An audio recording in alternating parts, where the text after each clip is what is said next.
और अब खबरें तफसील से। मौजूदा मौसमी सूरत हाल की वजह से आज दूसरे रोज भी श्री अमरनाथ जी यात्रा मुअत्तल रही। आज भी पहलगाम के नूनवन यात्रा बेस कैंप और बालतल से यात्रियों का कोई भी जत्था बाबा बर्फानी के दर्शन के लिए रवाना नहीं हुआ और इस तरह से हजारों यात्री दोनों मकामात पर मौसम की बेहतरी का इंतजार कर रहे हैं ताकि वो बर्फानी बाबा के दर्शन के लिए अमरनाथ रवाना हो सकें।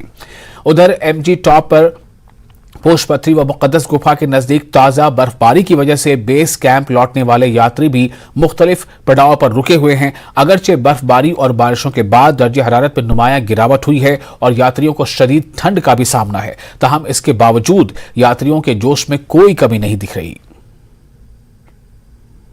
मुसलसल बारिशों और बर्फबारी के नतीजे में आज दूसरे रोज भी श्री अमरनाथ जी यात्रा मुअत्तल रही और हम इस वक्त नूनवन बेस कैंप पहलगाम में ही मौजूद है और आप देख सकते हैं कि किस तरह से दरियाए लिदर का बहाव भी जो है वो तेज़ हो चुका है और ऐसे में यात्रियों के लिए एडवाइजरी जारी कर दी गई है कि वो इन दरियाओं के नज़दीक ना जाए क्योंकि जानू को खतरा लाहिक हो सकता है। और दूसरी जानिब नूनवन बेस कैंप पे यात्री जो है हज़ारों की तादाद में मौजूद है और आप देख सकते हैं कि किस तरह से ये बारिशों में इंतज़ार कर रहे हैं कि जो मौसम में बेहतरी आ जाए और ये लोग बाबा बोले के दर्शन के लिए आगे अमरनाथ गुफा की जानिब रवा दवा हो जाए। और इस वक्त आप देख सकते हैं कि कुछ शेल्टर शेड्स में भी जो यात्री है उन्होंने शरण ले रखी है, उन्होंने पनाह ले रखी है और बड़ी बेसब्री से मौसम की बेहतरी का इंतजार कर रहे हैं, मौसम ठीक होने का इंतजार कर रहे हैं। तो कहना चाहिए अभी तो वेट कर रहे हैं कब यात्रा खुलती, कब बाबा भोलेनाथ प्रसन्न होते हैं और दर्शन के लिए हमें बुलाते हैं, उस चीज़ का वेट कर रहे हैं।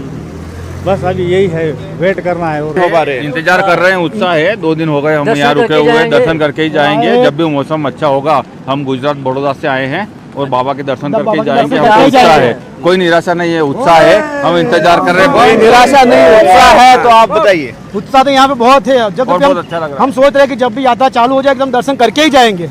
हम आए हैं, गुजरात से आए, बड़ौदा से आए हैं। तो अभी किस तरह की असुविधाएं हो रही है क्योंकि बारिश भी है, सर्दी भी है? असुविधा तो सर्दी है, यहाँ पे ठंड भी लग रही है, बारिश भी हो रही है, दिक्कत तो हो रही है लेकिन कुछ टेंशन नहीं, सब मजा आ रहा है यहाँ पे।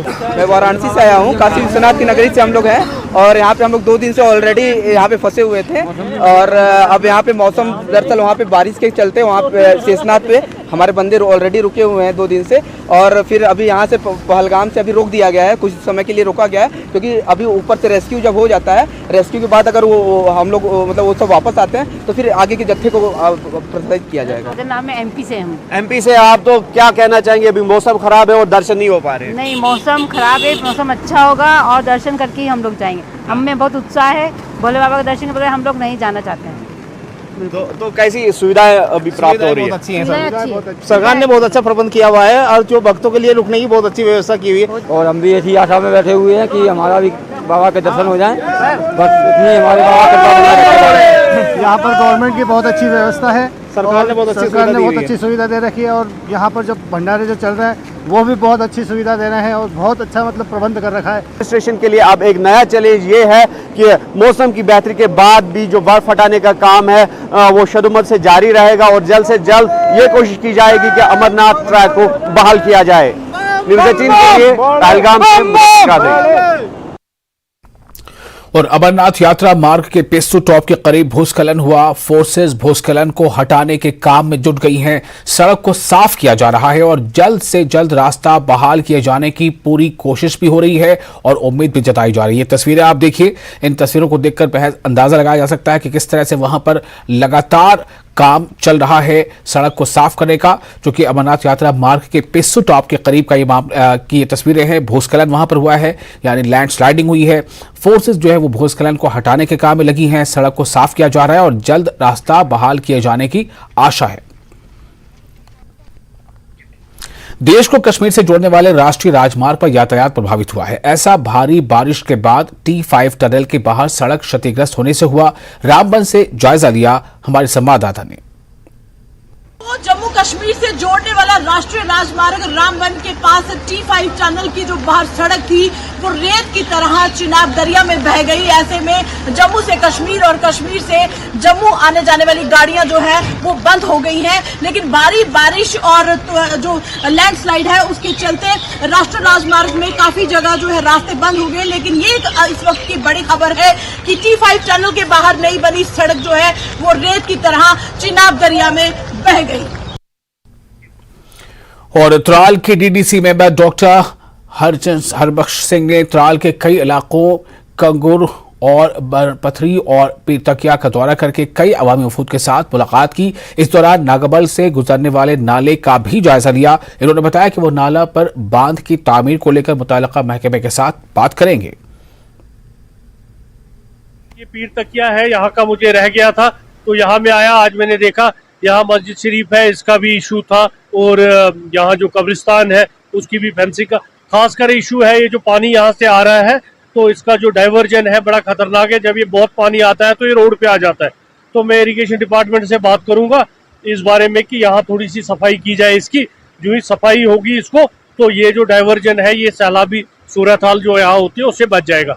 और ये जो बीच वाला लिंक है पीर तकिया नागबल का, ये भी थोड़ा सा डेटोरेटेड है, पीर तकिया तक है। इस पे भी बात करेंगे नाबार्ड से किस स्कीम में आएगा। देखो, मैं लोगों का चुना हुआ नुमाइंदा हूँ और लोगों की साथ बात करना और लोगों की बातें सुनना वही इम्पोर्टेंट है। जम्मू पुंछ हाईवे पर राजौरी के किलर इलाके में एक अल्टो कार बस से टकरा गई और ओवरटेक करने के दौरान यह हादसा पेश आया। हादसे में हजारों रुपए का नुकसान बताया जा रहा है।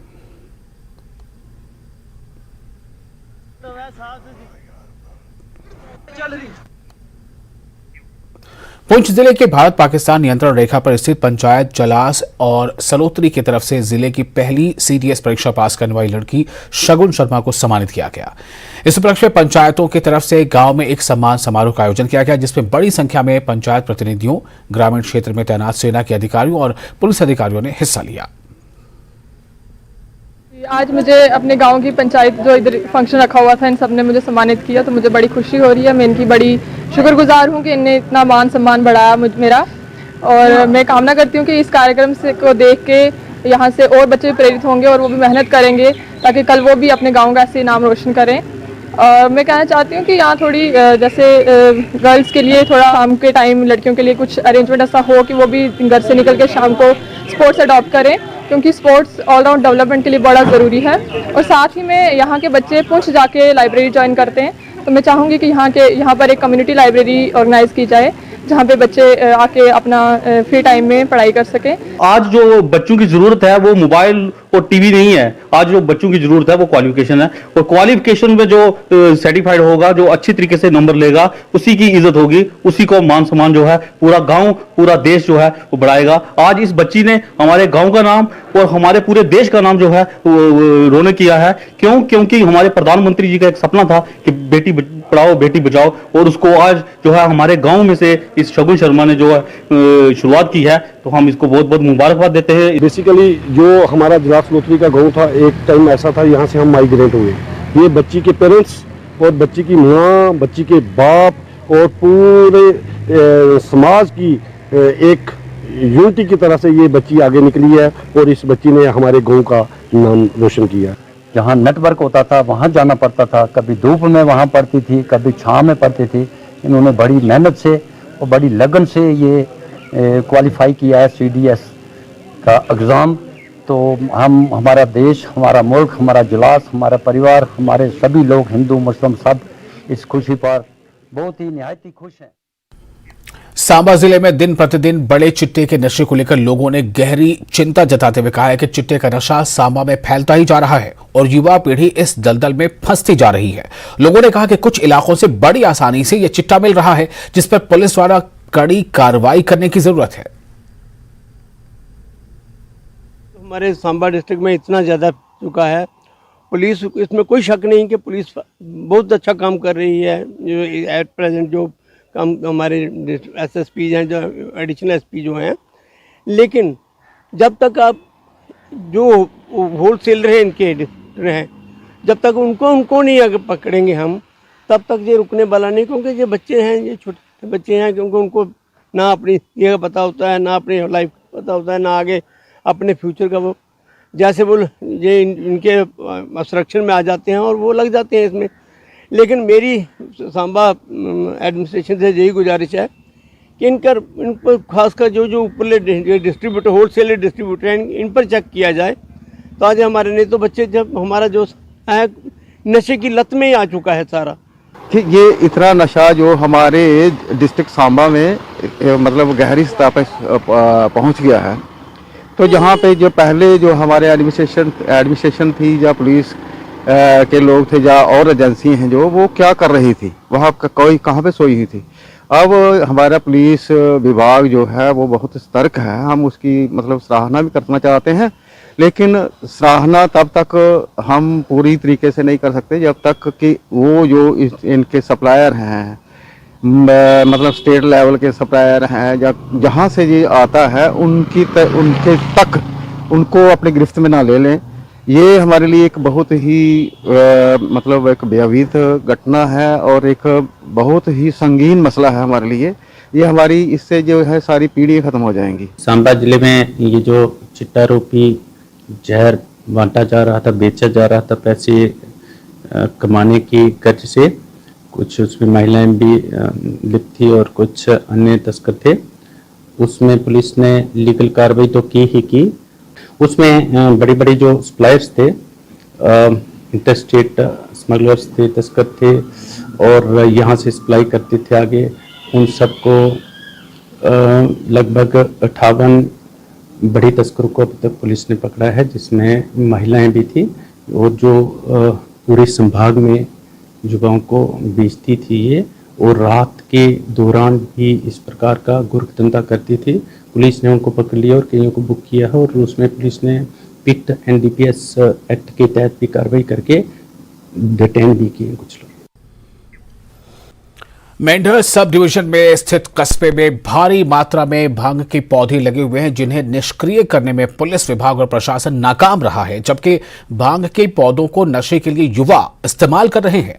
नशा मुक्ति को लेकर प्रशासन की ओर से कई ऐसे अभियान चलाए जा रहे हैं जिससे युवा पीढ़ी नशे की लत से दूर रहे, लेकिन मेंढर से हैरान कर देने वाली तस्वीर सामने आई है। कस्बे के बीच पुलिस थाने के पास अस्पताल और अन्य सरकारी इमारतों समेत खंडर वाली जगहों पर भांग के पौधे लगे हुए हैं।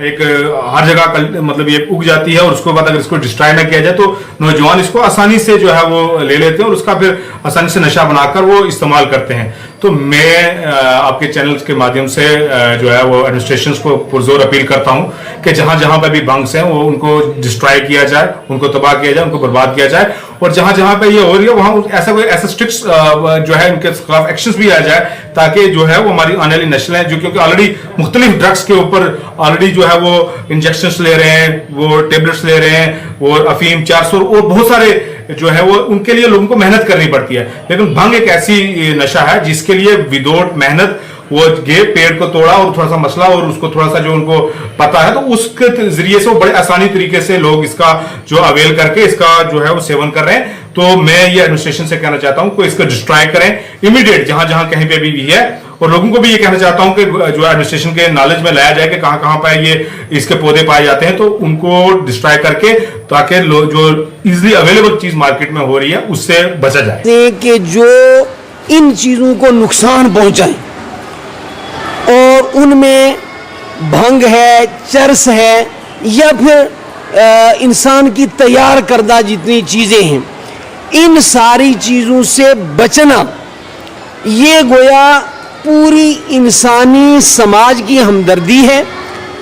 जब आपने पूछा कि भाई इसको आप कैसे देखते हैं, तो इसकी पैदावार को मैं देखता हूं कि ये हमारी नस्लों की कातिल हैं, हमारे नौजवानों की जवानी की कातिल हैं। ये चीज़ें भंग वगैरह, चरस वगैरह और इस नौयत की जितनी चीज़ें, अफ्यून है वगैरह वगैरह, ये गोया पूरी इंसानी समाज को डैमेज करने वाली चीज़ें हैं। इसमें यह कहूँगा, ये जो इस वक्त भांग आपके सामने नज़र आ रही है, कम से कम इसकी लंबाई जो है 10-11 फुट ऊंची लंबाई है, और इसके अंदर जो है नौजवान घुस जाते हैं और दिन भर इसके अंदर घुसे रहते हैं और भांग का इस्तेमाल करते हैं और इससे नशा बनता है। और मैं यहाँ की पुलिस इंतज़ामिया से, एडमिनिस्ट्रेशन से ये ज़रूर अर्ज़ करूँगा कि इसमें कोऑपरेट करें और जहाँ जहाँ भी ये भांग के मतलब दरख्त हैं इनको कटवाया जाए, ताकि यहाँ नौजवानों पर असर न पड़े और कहीं नौजवान जो हैं, ड्रग्स की जो बात की जाती है, ड्रग्स से ज़्यादा जो है ये भांग का इस्तेमाल करते हैं और इससे भी हमारे नौजवान बच्चे जो हैं, नौजवान साथी जो हैं वो तबाह बर्बाद हो चुके हैं। ऊपर वाला ना करे, अगर कोई हमारा अपना भाई बहन जो कोई भी अगर किसी वजह से इस चीज़ में जो है इन्वॉल्व हो गया कि वो अब्यूज़ करना शुरू हो गया, तो हमें उसको जो है रिहेबिलिटेट करना है, उसको हमने दोबारा सही रास्ते में लाना है। इस चीज़ में शर्म नहीं करनी है। मेडिकल फैसिलिटीज अवेलेबल हैं, डी एडिक्शन सेंटर्स जो हैं वो हैं, और ये सब इस चीज़ के खिलाफ हमारी जो जंग है, ये सिर्फ एक गवर्नमेंट की जंग नहीं है, ये हम सबकी एक साझी लड़ाई है, और हमें ये सबको जो है इकट्ठे मिलके जो है ड्रग्स के खिलाफ या इन सब्सटेंस अब्यूज ये जो है इनके खिलाफ जो है इकट्ठे मिलके हमें ये जंग लड़नी है और जीतनी है। आरएसपुरा में बागवानी विभाग की तरफ से मीरा साहिब क्षेत्र में पौधारोपण अभियान की शुरुआत की गई। अभियान के तहत क्षेत्र में खाली पड़ी भूमि पर अमरूद के साथ साथ कई फलदार पौधे लगाए गए। इस मौके पर बागवानी विभाग के निदेशक राम सेवक मुख्य अतिथि के रूप में मौजूद रहे, जिन्होंने इस अभियान की शुरुआत की और आम लोगों से अपील करते हुए कहा कि वो इस मौसम में ज्यादा से ज्यादा पौधे लगाएं। हॉर्टिकल्चर आज जम्मू डिवीज़न की ये रेनी सीज़न की जो पहली प्लांटेशन आज हमने यहाँ मीरा साहब से शुरू की है, और यहाँ आप देख रहे हैं इस खेत में मतलब लगभग 30 कनाल यानी कि 1.5 हेक्टेयर जो है वो पिंक ताइवान गावा लग रहा है। जो भी पौधा जो लगेगा वो हाई डायनेस्टी का पौधा है, और इससे हमारे किसान को जो है दूसरे ही साल में जो है कम से कम फ्रूटिंग जो है वो शुरू होने वाली है। तो इसमें हमारे पास जो जम्मू डिवीज़न के लिए सब ट्रॉपिकल का जो टारगेट है पर जोन के लिए जो है मिनिमम 100 हेक्टेयर है और मैक्सिमम 200 हेक्टेयर तक हम कर सकते हैं। तो कोई वो पैसे की कोई कमी नहीं है, पैसा हमारे पास आज की डेट में 50% अवेलेबल भी है। तो जैसे जैसे लोग हमारे जो प्लांटेशन कंप्लीट करते हैं तो इनका जैसे कंप्लीट होगा तो इनके अकाउंट में इनकी सब्सिडी भी जो है वो ट्रांसफ़र हो जाएगी। तो किसी तरह से भी जो डिपार्टमेंट जो है पूरा लेआउट देने के लिए, डिपार्टमेंट की कोई टेक्निकल एडवाइस देने के लिए पूरी तरह से डिपार्टमेंट सक्षम है। नेशनल कॉन्फ्रेंस के लीडर और सूबाई सदर कश्मीर नासिर असलम वानी ने आज कहा कि बीजेपी जम्मू कश्मीर में असेंबली इंतखाबात कराने से डर रही है, क्योंकि उसकी जमीन जम्मू कश्मीर में खिसक रही है और उसे अपनी हार नजर आ रही है। नासिर असलम वानी ने कहा कि सरकार की जानिब से बेघर लोगों को मकान फराहम करना एक साजिश लग रही है। वानी ने कहा कि आने वाले वक्त में नेशनल कॉन्फ्रेंस शानदार जीत दर्ज करेगी। नासिर असलम वानी कुपवाड़ा में एक रोजा वर्कर्स कन्वेंशन से खिताब कर रहे थे।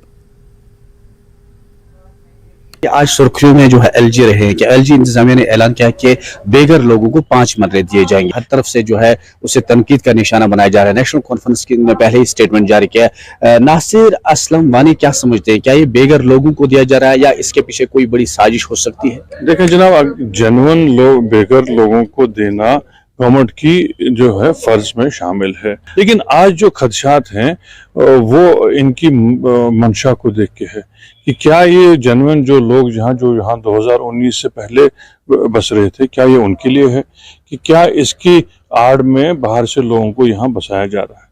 जनरल एक फीलिंग है, और ये सिर्फ कश्मीर में नहीं जम्मू में ज़्यादा है, कि ये एक डेमोग्राफिक चेंज करने की कोशिश की जा रही है।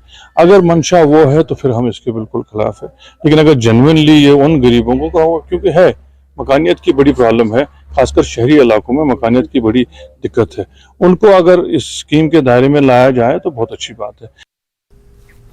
राजौरी के थाना मंडी में पीडीडी डेली वेजर कर्मचारी की बिजली का झटका लगने से मौत हो गई। मोहम्मद जहांगीर ट्रांसफार्मर ट्रांसमिशन लाइनों की मरम्मत कर रहे थे। परिजनों और रिश्तेदारों ने पीडीडी विभाग के खिलाफ प्रदर्शन किया और मुआवजे की मांग की।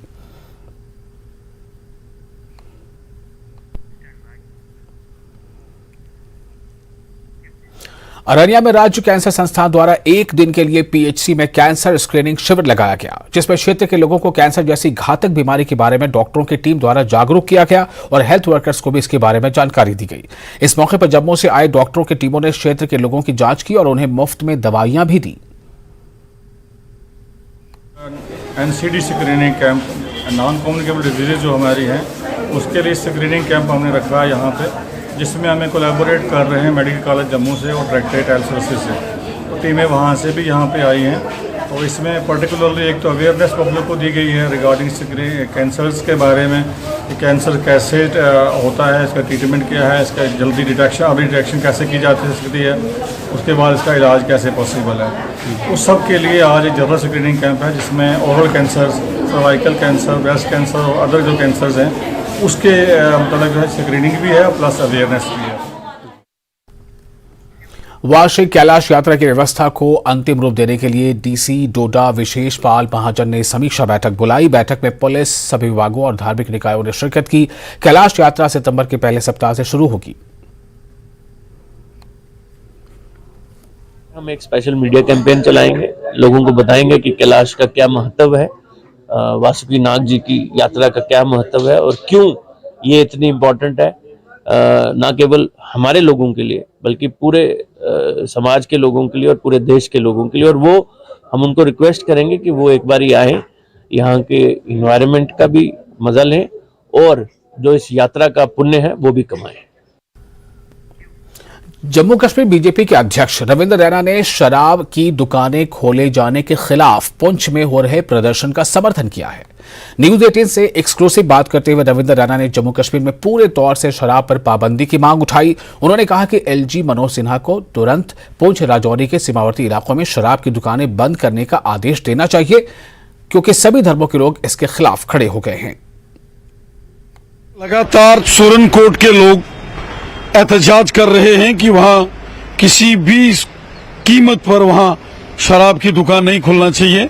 इससे पहले मेंढर के लोगों ने जबरदस्त वहां एहतजाज किया है और हम सब जानते हैं कि रजौरी पुंछ बॉर्डर का एरिया है। पहले ही मिलिटेंसी की जद में रजौरी और पुंछ के लोगों ने बड़ा जुल्म और सितम सहा है, बड़ा नुकसान झेला है लोगों ने। और आज जब लोग वहां के पुरअमन तरीके से एहतजाज करके ये डिमांड कर रहे हैं कि वहां शराब की दुकान नहीं खुलनी चाहिए, तो नहीं खुलना चाहिए। कोई अच्छी चीज नहीं है शराब, क्यों खुलनी चाहिए। और वहां के नौजवान देखो सड़कों पर हैं, वहां के जो डीडीसी के मेंबर्स हैं, चाहे मेंढर के हैं चाहे सुरनकोट के हैं, वो सड़कों पर उतरे हैं, लोग उतरे हैं, बुजुर्ग, खवातीन। और मैंने देखा कि बड़ी तादाद में लेडीज ने प्रोटेस्ट किया है। तो ये चीज ठीक नहीं है। मैं ऑनरेबल लेफ्टिनेंट गवर्नर जनाब मनोज सिन्हा साहब से मोतबाना गुजारिश करता हूं कि फौरन सुरनकोट मेंढर के अंदर जो नई वहां शराब की दुकानें खुली हैं वो बंद कर दी जाएं, क्योंकि मुझे लगता है कि लोगों में जबरदस्त गुस्सा है। वहां के जो मजहबी मरकज के लोग हैं उन्होंने मुझे फोन किया, नौजवानों ने किया, हिंदू मुसलमान हो सिख हो सबने मुझे फोन किया। ये चीज ठीक नहीं है। मैं जब 2014 में एमएलए बन के असेंबली में आया था, उस वक्त भी मैंने एक बिल असेंबली में पेश की थी कि जम्मू कश्मीर जो है यहाँ शराबबंदी होना चाहिए। समान नागरिक संहिता पर केंद्र को सलाह देते हुए डीपीएपी के अध्यक्ष गुलाम नबी आजाद ने बड़ा बयान दिया। उन्होंने कहा है कि धारा 370 को खत्म करने जितना आसान नहीं है यूसीसी, और उनकी सलाह है कि केंद्र ऐसा कदम उठाने की कभी ना सोचे।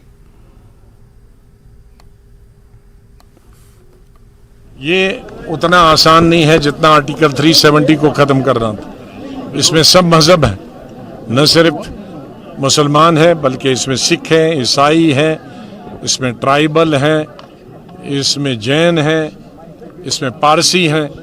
तो इतने लोगों को एक वक्त में नाराज करना किसी भी सरकार के लिए अच्छा नहीं होगा। और मेरी सलाह इस गवर्नमेंट को हो कि ऐसा कदम उठाने की कभी सोचे नहीं। और इसके साथ ही इस बुलेटिन में फिलहाल इतना ही, लेकिन न्यूज़ 18 जे के लिए इस पर लगातार बड़ी और अहम खबरों का सिलसिला जारी रहेगा।